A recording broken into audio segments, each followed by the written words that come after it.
Hello and welcome to this week's episode of Take Your Points. I'm your host, Ronan Scott. This week's show, we're looking at the All-Ireland final between Tyrone and Mayo on Saturday night. Our guests are Gavin McGilly, the St Mary's University Sigerson's Cup coach. He's on to talk about the Sigerson element of the Tyrone team and how they have helped Tyrone reach this final stage. And we're also joined by former Tyrone player and under-20s coach Paul Devlin and the columnist Cahal Carvill. We're just going to look ahead to the final, the ins and outs, key matchups and how we think the game's going to go.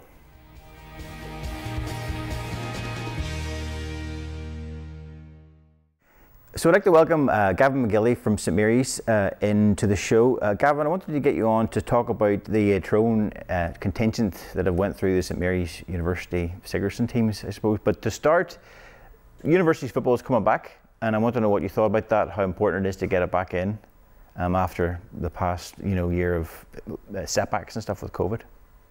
Yeah, first of all, it's great to be here. So thanks for the invite, Ronan. Just recently there, the GA had made a decision to try and push on with some sort of fixture schedule for university football returning in September or in October or November time. The implications of that and how it's run out is still to be debated, but I know there is a want from third levels institutions to have some sort of activity for students whenever they return. The Sigerson and Fitzgibbon is due to be played as a knockout competition in January. So when we get our students back, that's what we will be focusing on. There'll be a lot of club activity going on in November, December time to get club championships finished up and club leagues finished up. So how much access you actually have to your players is unknown at the minute, but certainly we're looking forward to getting back to university on campus and hopefully to some sort of normality in terms of student sport. Great stuff. Now, the main reason we have you on is to talk about the Tyrone contingent that went through St Mary's, because Tyrone are playing in the All-Ireland final this weekend against Mayo. But there's a fair amount of lads on that team who went through St Mary's and played Sigerson football. Would that be right? That's fair to say. We've a heavy representation on Saturday. We've 11 members of between the playing and management squad involved there. So yeah, we're very proud of their achievements in making it to the final, and we're hoping that they will go and take the final step and go and lift Sam on Saturday. How important do you think that universities football and Sigerson football is to the county team? Like, how has it helped Tyrone, and has helped them in the past anyway? There's no doubt. It's been pivotal in terms of the development of players coming out of minor level and into third level sport. It gives them just that platform to test where they're at, to see where they're at. You're coming up against more than likely fellow county players from Dublin, Mayo, Galway. You're getting a chance to really test yourself to see where is the level, and we have found, particularly from these players here, that they're well equipped to make the step up to senior inter-county. Do you think that whenever they get to St Mary's, they're already the finished article, or what do they learn when they get there? No, I wouldn't say that at all. We're taking them in whenever the players arrive at St Mary's. We view them as a potential Sigerson player in 3 years' time. That's basically, it's a starting point. But certainly they're given a lot of support and guidance to assist them to progress to what it would be like to be a senior inter-county player. All of having been involved in senior inter-county as well, there's a lot of crossover in terms of the setup. It's pretty much like for like. You have your strength and conditioning coaches, you have nutritionists brought in, sports psychology personnel involved. It's basically a wee insight as to what it would be like to be in a senior inter-county panel, and we have found the players have been very receptive to that, and they've used their time well. They're there to, first and foremost, to get an education, but it also is a good time in their life to sort of devote that extra bit of spare time in terms of developing themselves athletically and physically, and we've seen the fruits of that over the last 3 or 4 seasons. Sigerson's success for universities often leads on to All Ireland success for counties. You know, it happened in 89, and then for Derry, and the Derry players would have won, and Down players and that, and then it happened with Tyrone as well in 03. Would that be right? Do you see those correlations, or is that just a coincidence?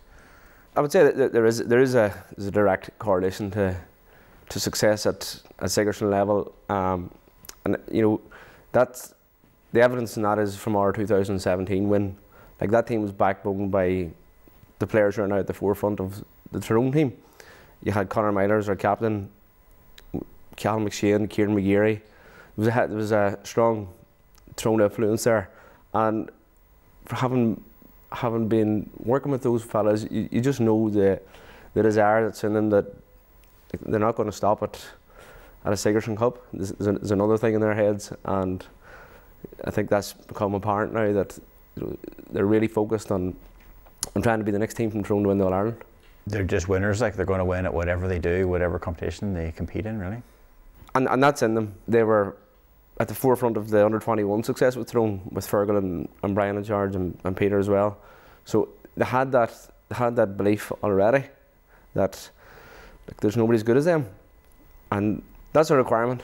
That is a requirement. You have to have that steeliness about you to say that, look, we're as good as anybody, and that's the attitude they adapt.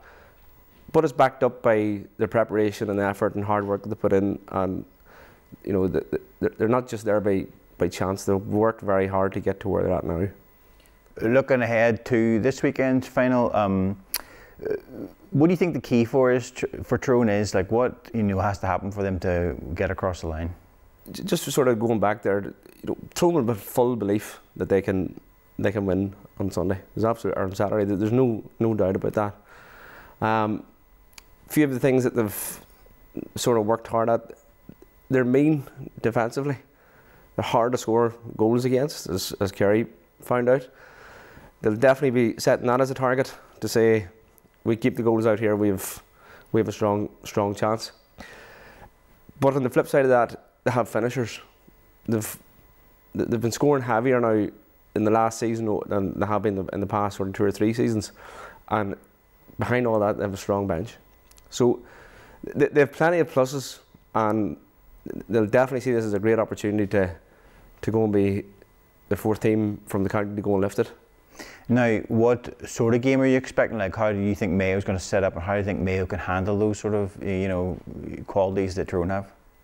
Well, I think both teams are similar in terms of they have runners, strong runners from their half back lines, and like Mayo have been renowned over the last few seasons that you just know that they're never going to give up.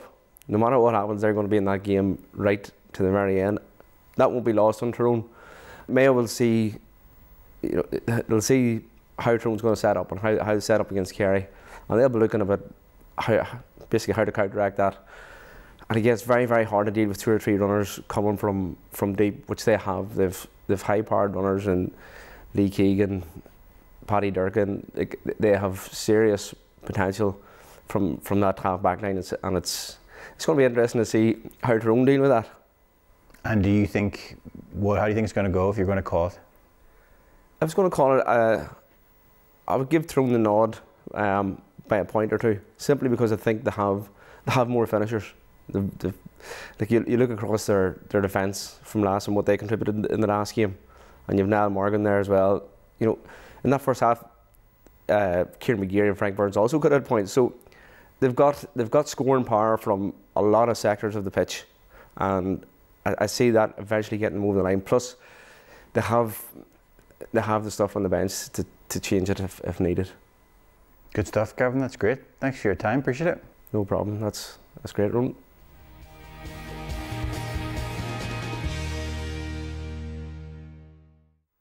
So I'd like to welcome to the show the former Tyrone player and under-20s manager Paul Devlin, and our columnist Cahal Carvill. Paul, I wanted to get you on the show to talk about the development of the Tyrone players. Gavin McGilly spoke earlier about how the players have come through the university system and how that's helped them, but really Tyrone's underage system has been excellent for many, many years, and you would have seen that. So I wanted to know what you thought of the current Tyrone players in the current panel. How have they been developed up through minors and through yourself with the under-20s? You know, how has that helped them? Well, you know, there's been a link there, so there has been with ourselves going through. You take back there when Fergal and Brian Peter and them lads involved there, 14, 15 year, right through 16, 17. You know, we were seeing what they're at and we kept in contact all along what they're doing, you know. Myself and Nicky Geller came in 16, 17 with the minors, you know, and we come up with, again, a good strong Derry group. So with it, there's very little in the 2 games, so there was the 2 years we played on them, like, but as I say, it was there still the lads, you know what I mean, it's been stepping on and pushing on. Yes, we want to do well at minor level, sure to God, so we do, but it's how many of them lads are prepared to step in there and work on and, you know, get involved at the under 21 level, that stage where it came to under 20. And there has been a turnover, there's no point saying there hasn't been, like, so many of them lads have only came through, maybe half of the panel, maybe have a panel of 34, you might have 18, 19 of them coming on through. And there's all lads developing it. But as well as that, you know, we're constantly out there seeing is there, you know, any lads we've missed. And one example is a young lad, McGeary, a couple of years ago from Gorchin, come through and he had a super under 20 programme or year coming through, but he didn't seem to push on that bit more, so he didn't, you know, when he came in, this, you know, how much he wanted. But you see that bunch of lads when they won that All Ireland back in 15 at the under 21 level. There's a core in there at the minute, so there is, and there's a few of them lads who didn't play a minor as well. So there was. And you can see that there now at the minute. You know, I think this year is with no one involved that has an All Ireland senior medal. I'm right in saying that. Colin Cavan was the last one from last year. So really, you know, that's part of this whole development. That is the desire, and we keep stressing to the lads. The job is, yes, we want to take silverware as we go along the way. You know, we lost the minor All Ireland last week, so it did, and the management have been, yes, disappointed. But you know, we have lads like Conor Gormley, you know, and Kieran Gurley, they help there to gauge things where they stand at and bring them forward. And the whole goal in Tyrone is, you know, is the All Ireland senior final, which we're in this week. So, you know, you go back till it was great to interview Plunkett Donaghy had there. You know, it was his greatest day playing the All Ireland final. So it was, you know, even the loss against that so-called Great Kerry team, and the winning Ulster title that time was great for ourselves. Whereas now Ulster is our gauge where we're at, and, you know, preparing for getting till the next stage. So it is, and a big crowd, I think, has to go to Tyrone. It's knockout there the year, so it has. There's been the old system, and the goal now since Plunkett played, we've been in 6 All Ireland finals. So we have won 3 of them. So we have, you know, we lost 95 by a point. We lost back in 2018. A super Dublin team, but I still think that day at Tyrone, this present Tyrone group of lads was showing a lot of potential, and just a matter of adding till it. And the job we're doing is seeking to develop lads, looking out there, who is knocking that door in club football. You take there, Paul Donaghy last year stepped into the super year with the club. He had a good run the year, so it is. And like, yes, he hasn't featured a lot in the championship to this date, but you know, that's part of the way them guys is working there. You know, developing them, bringing them on, giving them a taste for it, and seeing how much they wanted. So it is, you know. Cahal, what do you think about the development in Tyrone? How good do you think it is compared to perhaps other counties? I think it's the benchmark, and I think it comes back down to, as Paul referred to, the club scene. Having been moved into Tyrone recently, kicking and screaming on my dad, I've just seen the competitiveness at, you know, senior level club football. In Armagh, you're looking maybe 1 or 2 or 3 teams, like Cross and Mahary, maybe Armagh Harps this year, to win the county championship. We've seen with Dungannon what any club can come up and win it, and I think there's, if you look at the betting in Tyrone, there's maybe 10 teams are very close to being there, the Mayo being one of them, whereas, you know, they had been an intermediate team for a while. So it's that level of competitiveness, and also, as Paul refers to, you know, they have the knack of winning underage, minor All-Ireland finals, you know, the under-20s, the under-21s. A lot of the current team were involved in the St Mary's when they won the Sigerson, and you know, there's that habit of getting into winning, and I think Tyrone have that mentality and have the bit between their teeth this year, and it's going to be a really interesting final. And I just, at the minute, my predictions haven't been great, but I'm leaning towards Tyrone doing the business here. I know it's relatively new for some of the guys in that team, but in 18 they've been there. They know what I suppose, take seeing that great Dublin team, what they did, and they'll be very hard to talk to. But the great credit has to go to the Tyrone clubs firstly, but also the county board in terms of putting in place the structures up at Garvaghey, the centre of excellence. It's, you know, any number of pitches there, and I've played there many times myself.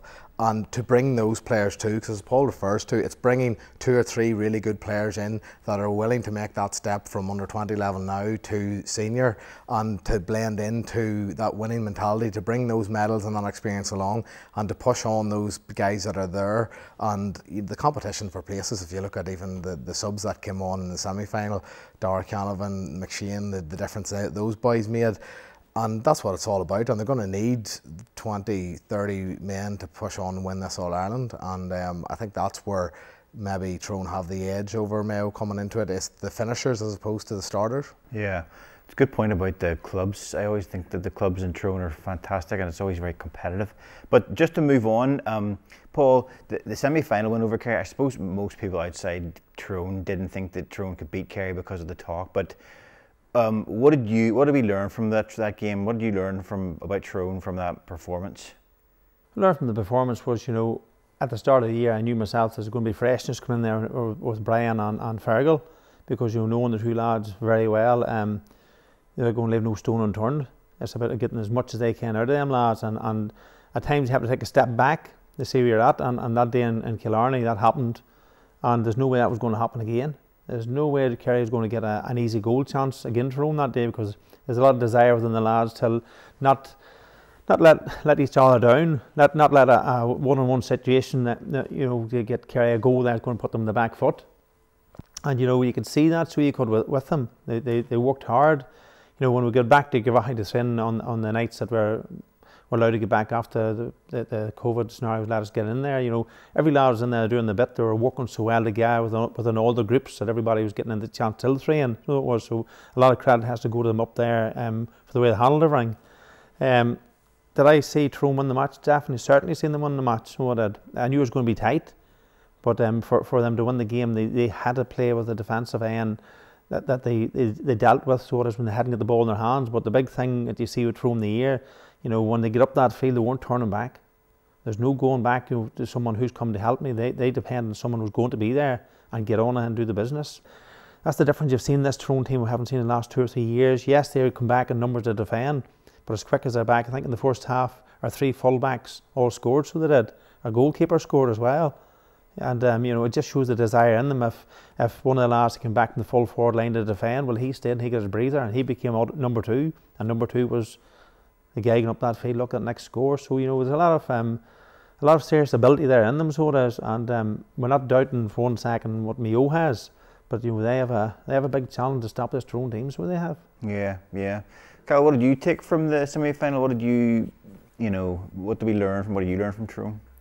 Well, I learned that I can't predict anything these days. You know, the unpredictability of it all. I think I was sitting in this chair and said that Tyrone had absolutely no chance with it. So what do I know? But I think it was the intensity that Tyrone brought. If you look at that Kerry team, they're coming out of Munster. It was a farcical Munster final against Cork. They didn't lay a glove on them, and coming into that white heat of battle, and it has to be said in terms of the complacency that was in that Kerry group, and even in the first half they sort of thought, oh, they missed the goal chance themselves, and they thought, we just hold these boys out, it's a matter of time, get the ball to Clifford and we'll, you know, win this one by 2 or 3 points. And Tyrone stayed in the hunt, put the pressure on, asked the questions, constantly asked the questions, knocked the door. And ultimately, for all the razzmatazz around Kerry and the history of that there, they didn't have the answers. When it came down to the bit, when the bit was between the teeth, we talk about the boxers and the championship rounds, you know, when it really came to it, they didn't have the answers. And when Clifford went off, they did look lost in that first period of extra time, and when McKenna got the goal. But I suppose some credit has to go to them that they did rein it back in, but Tommy Walsh maybe wasn't the man to take that opportunity at the end. O'Shea, or you know, give it to one of the shooters as they talk about. But what did we learn from Tyrone? We learned that they can learn on the job, and they learn from the past mistakes. Down in Killarney, it was a nightmare scenario for them at the time, and everyone, including myself, had written Tyrone off. But they learned from that. They learned what worked, what didn't work, to close the door at the back. And if you saw in the game in the semi-final when the likes of O'Shea and, you know, Murphy were making those hard runs, they were running down blind alleys, and Tyrone nearly invited them in, suckered them in, and then when they were in there, they pounced.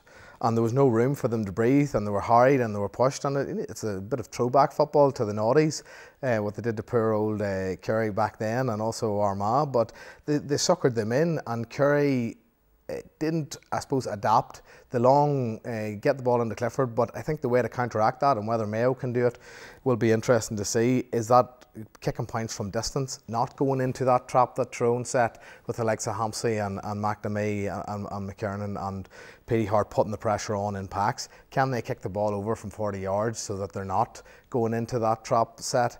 But it was an amazing game at the end of the day. You know, McKenna coming back from Australia got the 2 goals. McShane come on, and that'll only bring him on. Darragh Canavan getting that taste of the big time as well. So Tyrone are really sitting pretty at the minute, but Mayo, you know, the perennial bridesmaid, can they get over the line? I don't think anybody outside of Tyrone would begrudge them, but it's set up for, you know, a brilliant final, and I'm certainly very much looking forward to it.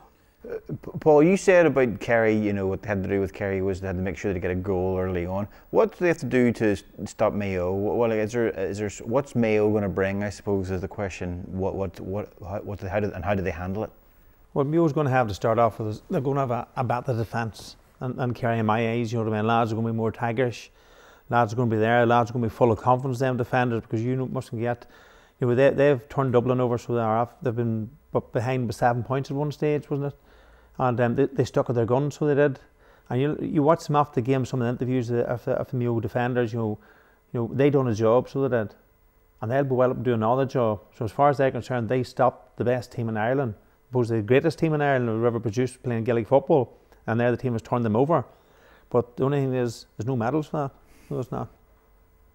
You know, that's the thing. So it is. So, you know, yes, as I was saying earlier, Tyrone had the experience of 18 being in that final, but Mayo's experience over the last 5, 6, 7 years of being in that final and been defeated, and there's a lot of turnover of players there as well.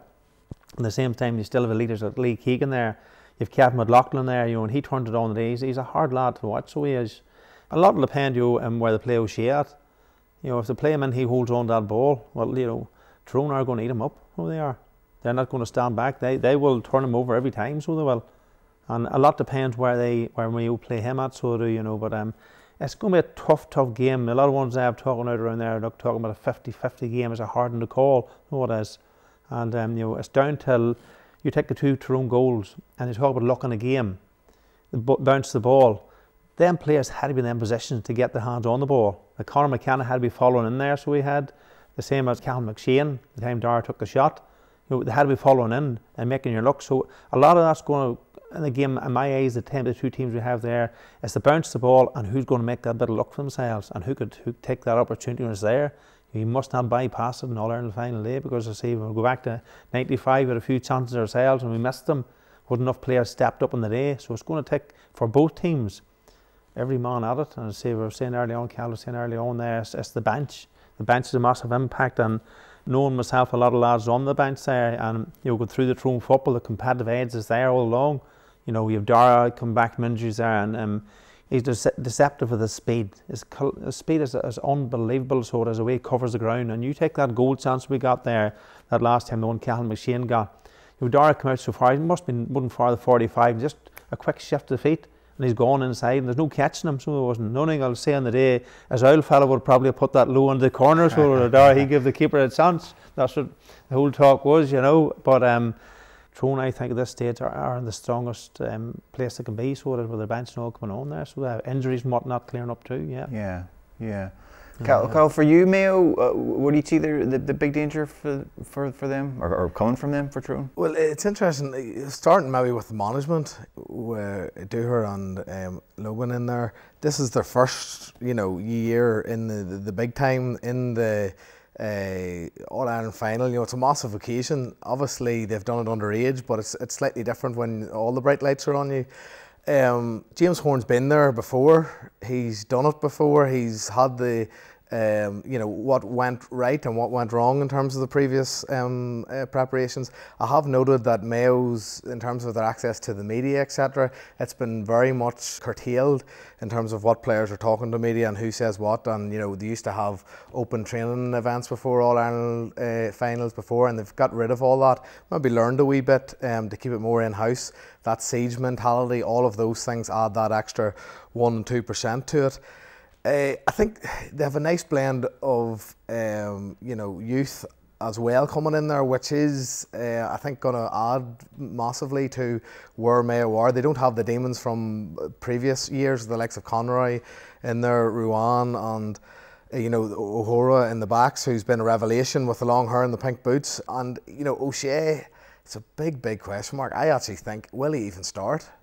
You know, because a lot of people were saying, you look at the semi-final, when he came off, Mayo started to play, and as I said earlier, Mark to me, Hampsey would love to see him coming in the full forward line, and they'll love to see Mayo pinging diagonal balls in like the old Armagh team used to play, and they'll eat that up all day. And if he brings the ball in, tries to hold on to it, they're going to pounce on him, and he's going to overcarry the ball, turn over the ball. And we looked in the semi-final, when Tyrone took the ball off Kerry in those turnovers, that gave them oxygen. You see the players that were 2 inches taller every time they got the ball, and it depleted the energy levels from Kerry. So I think if he plays in full forward and they're banging balls into him, that's going to suit Tyrone down to the ground. If he starts, I think he'll come out round the midfield, and I don't think he's as effective.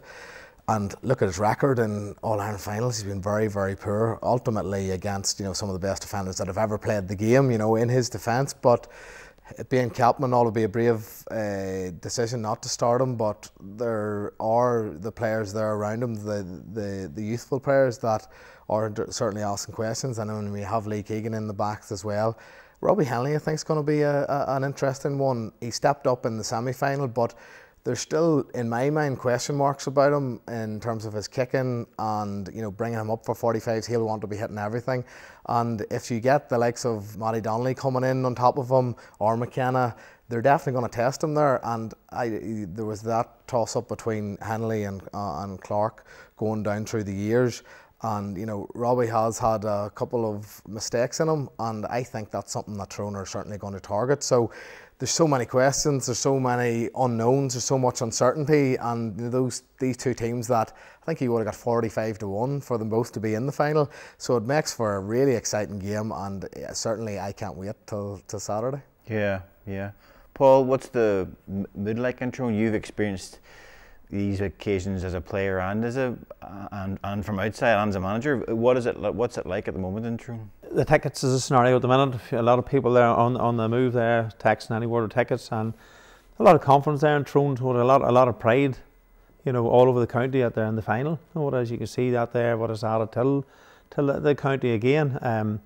We had a good all through the noughties there, so it had off the boil a wee bit, so we're not getting, you know, top on the top three teams they talked about. So that, you know, so one put away, can we do another one the weekend? You know, I say Mayo have some great young players come through, because I've seen 2 years ago played them on the 20s, and Oisin Mullins there, your lad Conroy's there, you know, coming through, two super lads, and even that day you could see that their serious potential coming through. And you know, for the people of Tyrone to see them lads getting competing again is a great honour, a great day for us all, what it is. And belief, generally talking to a couple of uncles of mine last night, we're going over to, and they cannot see Tyrone being beat, so we can't with that last game.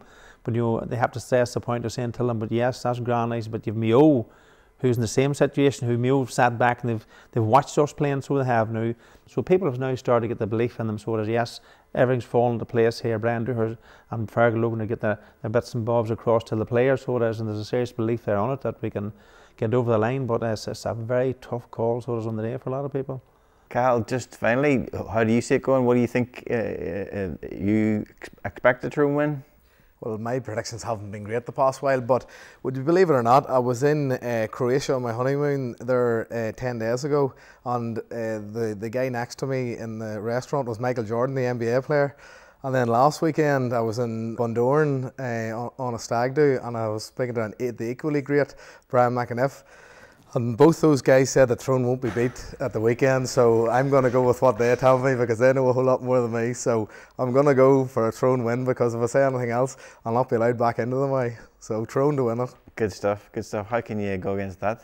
Kyle, thanks for your time, appreciate it. And Paul, thank you for coming in. Thanks, Ron. For having me here. What else? I got 2 point win. What There you go now.